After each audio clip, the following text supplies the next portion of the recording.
Hey everybody, welcome to the Morning Devo with Bo. Oh, sorry there, I was hiding behind the mic, it looked like. But anyway, October 20th, my name's Bo Willette. You can check out the archives at my YouTube channel. Bo Willette, that's how you spell the name, in case you don't know. French, a lot of vowels there, but you could always put that in the search bar at YouTube and come up with my YouTube through the Bible kind of devotions. So that's how I do my devotions. It's just simply through the Bible. I just kind of go, open it up and go. That's what I did when I was younger, and I certainly loved just going through the Bible, just pouring through it, and found it pretty awesome, and still doing it. So many years later, some like 35 or so years later. And so anyway, I get to kind of share it with you, and you get to participate along with me in the devotions. And these are just times of really devoting our heart to God, devoting our life to God, giving way to His Word in our life, and really wanting to look up instead of out so much, upward. And that's the cool book that we're in right now, the book of Psalms. And the Psalms are an awesome collection of songs, and one of them, one of the famous writers is a king of Israel named King David, and he was quite the character, but he was quite the musician as well. And so it's neat to be able to get in touch with kind of his writing, and it's really been a blessing, and it really helps us to kind of focus upward. So Psalm 62, it says a Psalm of David. So this is, again, a Psalm of David. I wait patiently for God, for my victory comes from Him. He alone is my rock and my salvation, my fortress, where I will never be shaken. Very cool, right? Never be shaken. Oh. Think of your life, my life. We think, God, how many times have I been shaken? Yeah, there can be times where you go, man, quite a bit, where things rattle you.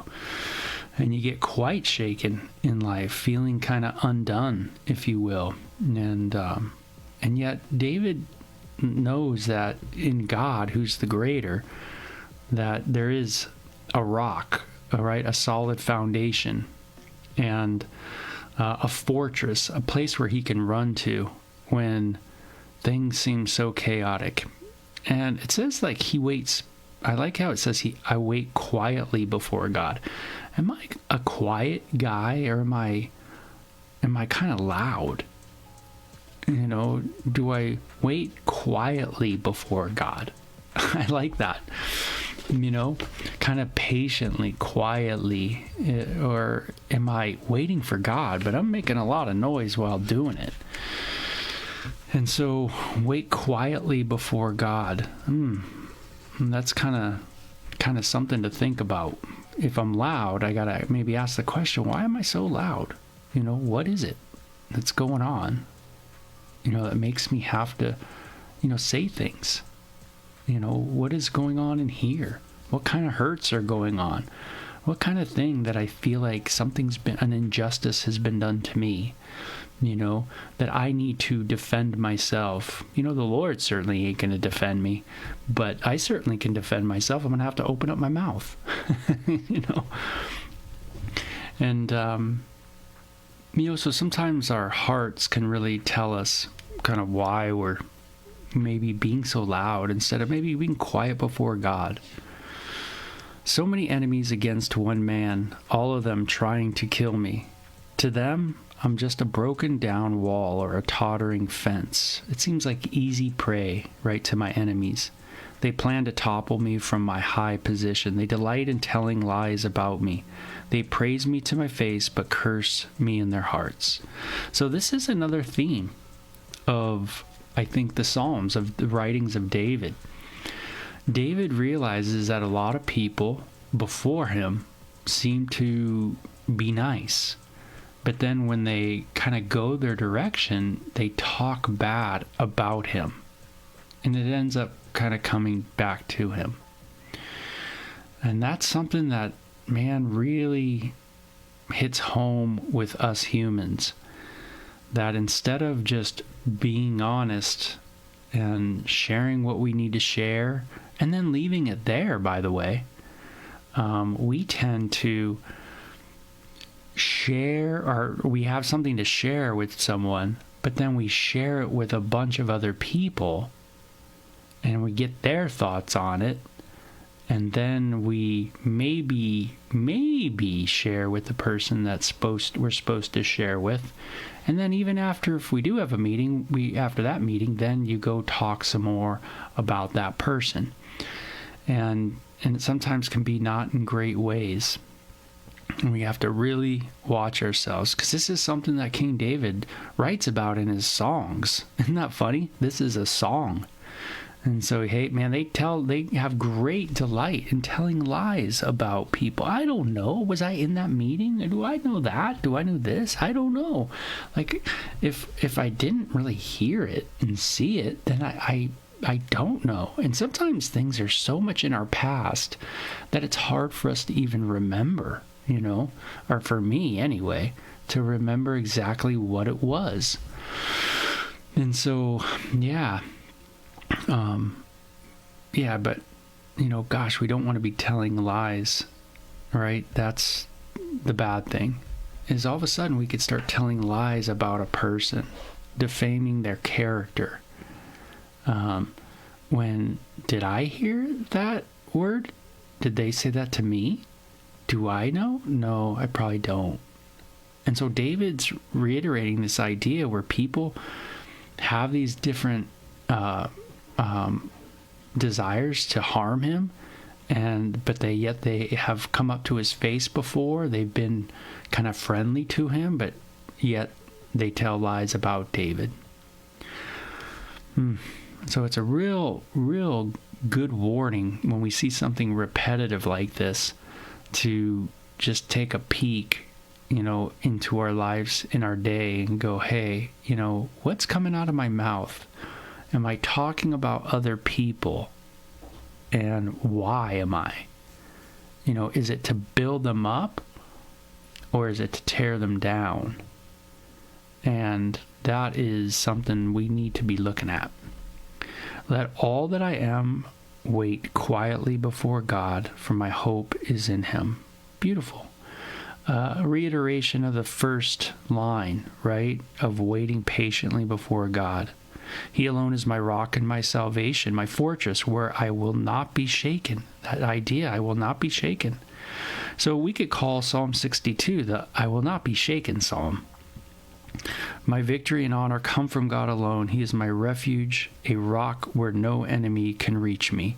So it's I will not be shaken, God's a rock, and a refuge, right? It says, O my people, trust in him at all times. Pour your heart to him, for God is our refuge. Hey, pour your heart unto the Lord, right? Pour it unto the Lord. Where have you been pouring your heart? Where's it been going? Who has all of your heart? It's a good question in the day, right? Who has all your heart? Is it God, or is it someone else? Where do you go when you're going to pour out your heart? It's great to pour out our hearts to people that we love, that are safe. But we have to be careful even pouring out our hearts to people we love and that are safe. Because we could be pouring out our hearts to them, and it really hurting their heart, right? Yeah, we're not helping them by telling them everything that's going on, but instead we've just hurt them, right? And then they could go tell other people about their hurts, and then they're hurt, and then another person's hurt, and another person's hurt. And all because we just couldn't show any restraint with our mouth, we end up hurting a boatload of people. So again, pouring out our heart to God, being patient, right? Trusting in him, waiting quietly before God. Very hard skill, I must say. We tend to want to chat and talk it up. And even if it's to the person that we love most on the planet, we tend to want to unload, right? But I love, David says, I'm going to pour out my heart unto him, for God is my refuge. Common people are as worthless as a puff of wind, and powerful are not what they appear to be. Nothing before God. We're all nothing before God. If you weigh them on the scales, together they are lighter than a breath of air. Right? So King David says, man, you guys think you're tough, you're nothing. Nothing. You put them on a scale, we're nothing. Right? In the grand scheme of things, we're so tiny. Don't make your living by extortion or put your hope in stealing. And if your wealth increases, don't make it the center of your life. That's good, right? So don't make your living by extortion or put your hope in stealing, right? To extort people, to treat people bad and use the system to get money from people, right? And find the loophole, right? We live in a day of massive, levels of extortion and stealing on gigantic scales. But it says that all the wealth increases. It might increase, but don't make it the center of your life, right? It's a sad thing that we do make money the center of our life in many times. It's a good thing to think about in a day, and today might be that great day to just go, how has money affected my life? Do I live in a way that I'm so stressed because of my money situation? And why is that? And think through that a little bit. How can you live in a way that's more peaceful? Or in a way where money's not the center of your life. So centered that you're going to steal for it, extort people, right? See, some people, money is so important that they'll do anything for it. And that's where it gets really nasty and evil. Making money, great. Biblical, absolutely. Investing money, great. Absolutely. Got it.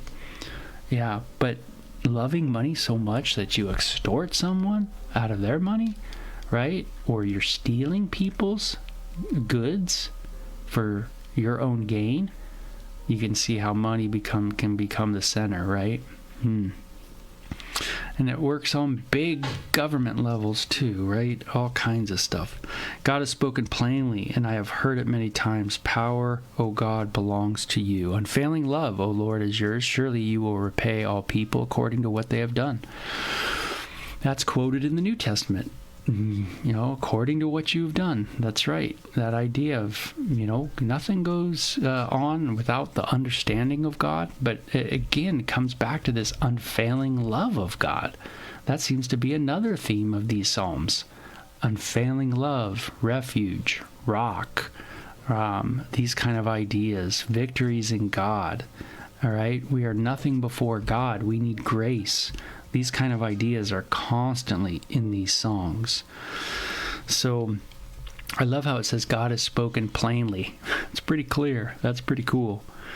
And power belongs to him alone. True power, right? To speak the world into existence. That's pretty powerful, Yeah. And then compared to that power, how much power do we really have? So Psalm 62 is one about, waiting quietly on God, knowing that God's able to, help us in times of stress, to really pour out our heart before God, to cast our cares upon him, for he cares for us. And to really, we can even think about money, think about, hey, is money really the center? How much does money really rule my thoughts, and everything that's going on in life? So it's a good one. It's one certainly to think about. And we don't want to be those friends that say things and then walk away and say something else, and be liars, right? Slander people. So it's a good one to kind of land on when the weekend comes, because there's a lot there in Psalm 62. So maybe we can read it a couple times in the day and just kind of dwell on it through the weekend. So you guys enjoy your weekend. Casey, Paula, thank you so much for joining. I love what Casey's talking about God doing a work in her life. It's so awesome. Casey says, be still and know, and that's right. We went over that psalm. That was, what, 46 maybe? But, yeah. So, glad you guys are enjoying the psalms. We will catch you later, okay? See you maybe at church, hopefully. Take care. Bye-bye.